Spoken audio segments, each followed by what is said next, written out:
आज का बाइबल का वचन इब्रानियों के नाम पत्र अध्याय 2 वचन 5 से 12 और आज का सुसमाचार सन मरकुस के अनुसार अध्याय 1 वचन 21 से 28। इब्रानियों के नाम पत्र अध्याय 2 वचन 5 से 12। ईश्वर ने उस भावी संसार को जिसकी चर्चा हम कर रहे हैं स्वर्गदूतों के अधीन नहीं किया है। इसके संबंध में कोई धर्मग्रंथ यह साक्ष्य देता है, मनुष्य क्या है जो तू उसकी सुधि ले, मनुष्य का पुत्र क्या है जो तू उसकी देखभाल करे। तूने उसे स्वर्गदूतों से कुछ ही छोटा बनाया और उसे महिमा तथा सम्मान का मुकुट पहनाया। तूने सब कुछ उसके पैरों तले डाल दिया। तब ईश्वर ने सब कुछ उसके अधीन कर दिया, तो उसने कुछ भी ऐसा नहीं छोड़ा जो उसके अधीन न हो। वास्तव में हम अब तक यह नहीं देखते कि सब कुछ उसके अधीन है, परंतु हम यह देखते हैं कि मृत्यु की यंत्रणा सहने के कारण ईसा को महिमा और सम्मान का मुकुट पहनाया गया है। वह स्वर्गदूतों से कुछ ही छोटे बनाए गए थे, जिससे वह ईश्वर की कृपा से प्रत्येक मनुष्य के लिए मर जाए। ईश्वर जिसके कारण और जिसके द्वारा सब कुछ होता है, बहुत से पुत्रों को महिमा तक ले जाना चाहता था।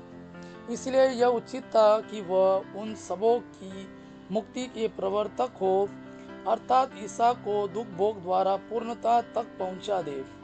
जो पवित्र करता है और जो पवित्र किए जाते हैं, उन सबों का पिता एक ही है।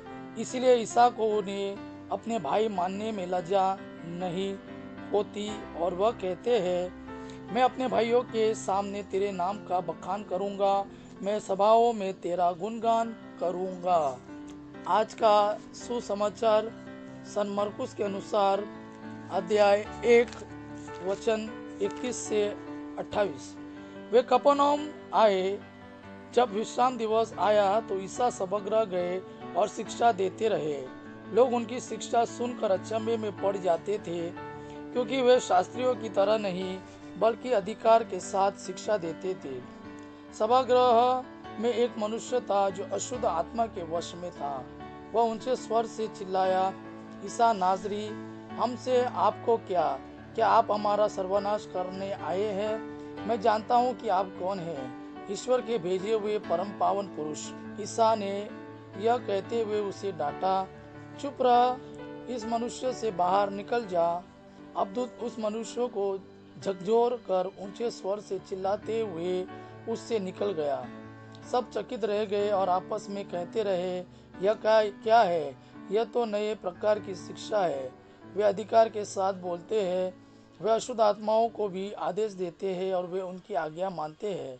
ईसा की चर्चा शीघ्र ही गलीलिया प्रांत के कोने कोने में फैल गई। यह प्रभु का वाणी है। प्रभु को धन्यवाद।